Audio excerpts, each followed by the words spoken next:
दोस्तों, हमारी ये रिपोर्ट आपको बहुत ज़्यादा अच्छी लगने वाली है। अंतर्राष्ट्रीय पहलवान सुशील कुमार आखिर पुलिस के साथ आंख मिचौली क्यों खेल रहे हैं? सुशील कुमार अपनी गिरफ्तारी क्यों नहीं दे रहे हैं? आज हम आपको परत दर परत सुशील कुमार की एक एक हरकतों के बारे में बताएंगे। कुछ लोग कह रहे हैं कि सुशील कुमार 2 महीने के किराए के लिए सागर धनखड़ की हत्या कर देते हैं, लेकिन क्या यह संभव है कि क्या सिर्फ 2 महीने के किराए के लिए कोई किसी की हत्या कर सकता है? वैसे आज के समय में कुछ भी नामुमकिन नहीं है, कोई कुछ भी कर सकता है। लेकिन फिर भी यहाँ पर इस बात को हम अलग रखते हैं। दूसरा ये कि सागर पहलवान, जिसकी मौत हो चुकी है, आज उसे एक बहुत अच्छा पहलवान कहा जा रहा है। जैसे लग रहा है कि वो जिंदा होता तो देश और दुनिया में ओलंपिक सुशील कुमार के बाद 4-5 गोल्ड मेडल लेकर तो आ ही जाता। ऐसा नहीं है, उसके साथ सहानुभूति है, इसीलिए हम ऐसी बातें कर रहे हैं। मेरी रिपोर्ट कुछ लोगों को बुरी भी लग सकती है। दरअसल सुशील कुमार वो इंसान हैं जब वो सुशील कुमार बने, मेरा मतलब है कि उनका देश में नाम हुआ, उन्हें यश मिला, वैभव मिला। इसके बाद सुशील कुमार पिछले कुछ 10 सालों में दिल्ली के बड़े बड़े गैंगस्टरों, अपराधियों के संपर्क में है।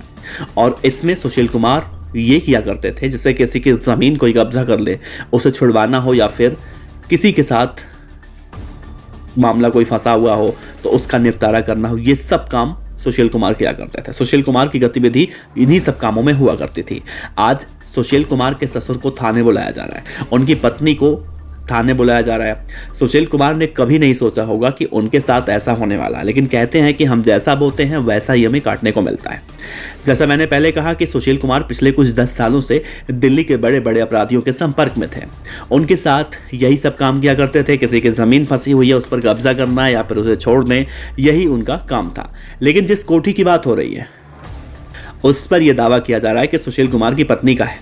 उस कोठी के बारे में यह भी कहा जा रहा है कि वो कोठी इनकी नहीं है, मतलब इसी तरह की है जो काम सुशील कुमार किया करते थे, मतलब कब्जा करना, किसी का ज़मीन छुड़वाना, इस तरह के काम, तो वो कोठी भी कब्जा की हुई थी। और आज के समय में उस कोठी की कीमत करीब 3 करोड़ के आसपास बताई जा रही है।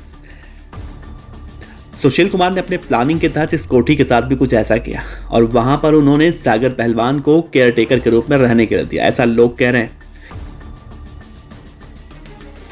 अब सागर धनखड़ काला जठेड़ा नामक बदमाश के एक गैंग यानी कि सोनू को वहां पर रहने के लिए अपने साथ बुलाता है। अब इन दोनों में क्या कुछ होता है ये नहीं पता, लेकिन ये कहा जा रहा है उसके बाद कुछ आपसी अनबन होती है और तभी ऐसा दिल्ली के छत्रसाल स्टेडियम में बुलाया जाता है और वहां पर इस तरह की वारदात को अंजाम दी जाती है। अब इस कोठी की बात करते हैं। इस कोठी की कीमत आज की तारीख में 3 करोड़ के आसपास आके जा रही है और यही पूरा खेल रुका हुआ है। सुशील कुमार ने अपने प्लानिंग के तहत इस कोठी के साथ कुछ ऐसा किया होगा और वहाँ पर उसने जब सागर पहलवान को रहने के लिए भेजा, सागर ने क्या किया ये तो सुशील कुमार जब गिरफ्तार होंगे, पुलिस की हिरासत में आएंगे, तभी कुछ कहना ज़्यादा सही होगा, अभी कुछ बोलना इसमें ज़्यादा उचित नहीं होगा। लेकिन ये भी कहा जा रहा है, जो सुशील कुमार को या फिर इन सब लोगों को बहुत करीब से जानते हैं, वो ये कह रहे हैं कि ऐसा हो सकता है इस दौरान सागर को मारने के बाद उसके जो 2 साथी थे उनकी भी पिटाई सुशील कुमार ने अपने साथियों के साथ की थी। उनमें से सोनू नाम का जो व्यक्ति था वो कालू जठेड़ा गैंग से था। उसके बाद सुशील कुमार कालू जठेड़ा को फ़ोन करते हैं। वो फ़ोन करके सुशील कुमार को गाली भी देता है और वार्निंग भी देता है कि मैं तुम्हें देख लूँगा।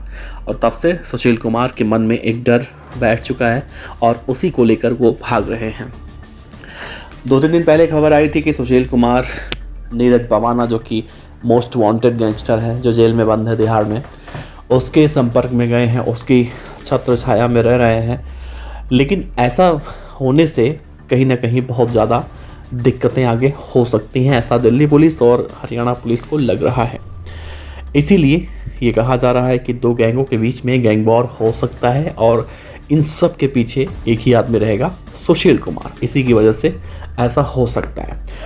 अगर सुशील कुमार अपने आप को पुलिस के सामने सरेंडर कर देता है तो शायद हो सकता है कि उसको जेल हो। लेकिन सुशील कुमार को ये भी डर है कि जिस तरह से कालू जठेड़ा ने उसे पहले ही धमकी दी है, तो कहीं ऐसा ना हो जेल में उसके साथ यानी सुशील कुमार के साथ कुछ अनुचित हो जाए। इसीलिए सुशील कुमार का डर बहुत ज़्यादा देखने को मिल रहा है।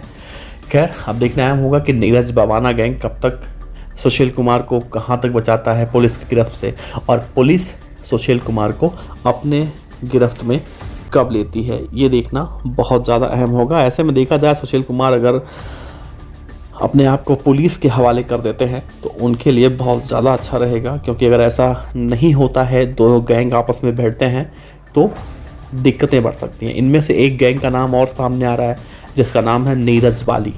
कहा जा रहा है कि नीरज बाली तो वैसे जेल में है, लेकिन उसके गैंग के लोग सुशील कुमार को मदद कर रहे हैं। लेकिन अभी सवाल एक सबसे बड़ा यहाँ पर ये उठ रहा है कि अगर सुशील कुमार पाक साफ है, मतलब सुशील कुमार एक अच्छे रेसलर हैं, सब कुछ हैं, और तो उनका जो उठना बैठना है, उनकी जो जान पहचान है, इतने बड़े बड़े अपराधियों के साथ कैसे है? आखिर कालू जठेड़ा, नीरज बवाना, नीरज बाली या फिर और सारे कई ऐसे नाम हैं जो दिल्ली में मोस्ट वांटेड गैंगस्टर के नाम से फेमस हैं। इन सब के बीच में सुशील कुमार की आखिर क्या ज़रूरत है? एक पद्मश्री विजेता, एक देश का गौरव रह चुका, आज 1 लाख का इनामी बन चुका है। अब देखने में होगा सुशील कुमार की गिरफ्तारी कब होती है। खैर, आपको ये कहानी कैसी लगी ज़रूर बताइएगा। कहानी नहीं है ये, सुशील कुमार को जो लोग बहुत करीब से जानते हैं उनसे, उनके मुख से, उनके बयानों से प्रेरित होकर, उनके रिसर्च को करके मैं आपके सामने ही इनकी रिपोर्ट पेश कर रहा था। शुक्रिया।